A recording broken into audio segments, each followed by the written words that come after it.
اب ہمارے ارد گرد سیاستدان نہیں ہمیں دکھائی دیتے بلکہ جرائم پیشہ لوگ دکھائی دیتے ہیں، اور وہی جرائم پیشہ لوگ ہمارے لیڈر بھی کہلاتے ہیں، وہی جرائم پیشہ لوگ ہمارے قائد بھی بن جاتے ہیں، اور وہی دعویٰ کرتے ہیں کہ ہم اس ملک میں کرپشن ختم کریں گے، خاندانی جو اقتدار اور خاندانی اقتدار ہے اس کا خاتمہ کریں گے۔ پاکستان کو قریباً 80 سال ہو گئے، اس طرح ہمارا ہمسائے ہندوستان، اس کو بھی 80 سال ہو گئے۔ بنگلہ دیش ہم سے قریباً کو 25-30 سال چھوٹا ہے۔ ریجن میں اور ملک بھی ہیں، نیپال، بھوٹان، سری لنکا۔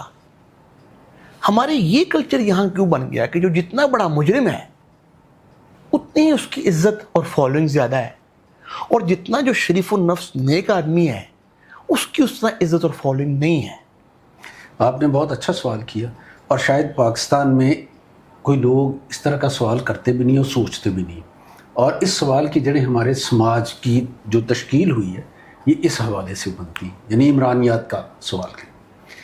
ہماری سوسائٹی کا بڑا حصہ جو ہے جو فیصلوں میں ڈومینیٹ کرتا ہے وہ ہے پنجاب۔ آبادی زیادہ ہے اور ظاہر ہے ہر جگہ پہ ان کی نمائندگی اس حوالے سے زیادہ بنتی ہے۔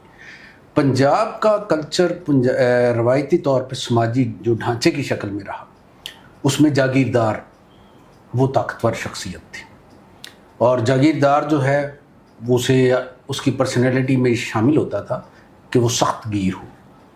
پھر ہمارے ہاں کچھ روایات رہیں رسا گیر کی، قدیم میں بات کر رہا ہوں۔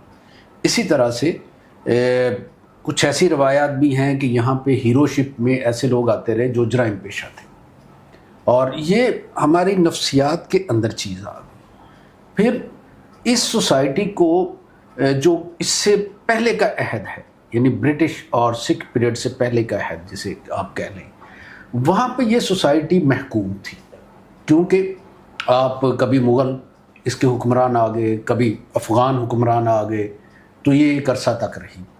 اس سے پیچھے والی جو سوسائٹی ہے اسے آپ کہہ سکتے ہیں، جب یہاں پہ ہندو شاہی دور تھا اور بدھ دور تھا، جین دور تھا، اسے آپ کہہ لیں کہ وہ ایک بیلنس سوسائٹی تھی۔ اس سوسائٹی کے اندر پازیٹیوٹی زیادہ تھی، اور یہ ہیروشپ جو جرائم پیشہ لوگوں کے حوالے سے تھا یہ نہیں تھا۔ لیکن جب غیر ملکی حملہ آور یہاں پہ حکمران بننے لگے تو پھر ان کی ریزسٹنس کی بھی ایک جرائم پیشہ لوگ جب کرتے تھے تو وہ ہیرو بن جاتے تھے، اگرچہ ان کا کام سوسائٹی میں نفرت اور جرائم کا فروغ ہی ہوتا تھا۔ تو وہاں سے یہ مضبوط ہوئی روایت۔ تو پچھلے 1000 سال میں پنجاب کی سوسائٹی میں ایسے ہوا۔ پھر سندھ کی جو سوسائٹی ہے وہاں پہ اب بھی آپ دیکھیں تو کئی علاقے ایسے ہیں جہاں پہ ڈاکوؤں کی بڑی پذیرائی ہے۔ تو یہ سوسائٹی میں ایک تاریخی طور پہ وہ رچا ہوا ہے، اور اس کی وجہ کیا ہے؟ اس کی وجہ یہ ہوتی ہے کہ حکمران طبقات جو ہیں وہ لوگوں تک جب پہنچ نہیں پاتے، لوگوں کی محرومیاں دور نہیں کر پاتے، تو پھر حکمران طبقات کے مقابل پہ کوئی جرائم پیشہ بھی آ جاتا ہے تو وہ ہیرو بن جاتا ہے۔ ایک یہ سندھ والی میں نے بات کر دی۔ پھر آپ بلوچستان کی سوسائٹی میں چلے جائیں۔ بلوچستان کی سوسائٹی میں پنجاب کے جاگیردار سے بھی زیادہ سخت گیر اور جابر سردار کا رول ہے۔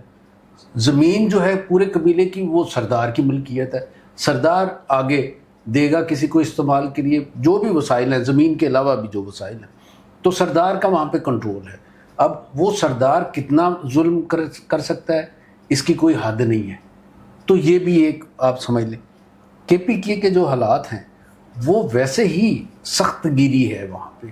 تو ہمیں جو پاکستان کے علاقے ملے، جو پاکستان میں شامل ہوئے، ایک تو ان میں سوشل ایک ہارمنی نہیں تھی، مشترکہ اقدار نہیں تھی سماجی طور پہ، کہ جسے آپ ایک ماڈل بنا کے کہہ سکتے کہ اس ملک کے اندر امن اور قانون کی بالادستی، اور پھر اسی طرح سے معاشی بہتری، عام آدمی کے محرومیاں دور کرنا، ترقی کے مساوی مواقع، یہ چیزیں آ ہی نہیں سکیں۔ اور بعد میں جو ہماری حکومتیں آئیں پاکستان بننے کے بعد، انہوں نے بھی کانسٹیٹیوشن کے اندر بھی یہ چیزیں نہیں لے کے، اگر کچھ نعرے شامل بھی کر لیے تو نوبت یہ ہے کہ ان پہ عمل نہیں ہوتا، جیسے بہت سے باقی۔ تو میرا یہ خیال ہے کہ جو آپ نے سوال کیا نا کہ یہاں پہ جتنا لچا اتنا اچا والی بات ہے، تو وہ اس کے پیچھے یہی بات ہے کہ ہماری سوسائٹی میں وہ بات اتنی پختہ کر دی گئی کہ اب ہمارے ارد گرد سیاستدان نہیں ہمیں دکھائی دیتے بلکہ جرائم پیشہ لوگ دکھائی دیتے ہیں، اور وہی جرائم پیشہ لوگ ہمارے لیڈر بھی کہلاتے ہیں، وہی جرائم پیشہ لوگ ہمارے قائد بھی بن جاتے ہیں، اور وہی دعویٰ کرتے ہیں کہ ہم اس ملک میں کرپشن ختم کریں گے، اس ملک کی ترقی کی طرف لے کے جائیں گے، یہاں پہ خاندانی جو اقتدار اور خاندانی اقتدار ہے اس کا خاتمہ کریں گے۔ تو ہمیں وہ خواب دکھا رہے ہیں، لیکن اصل میں وہی ہیں۔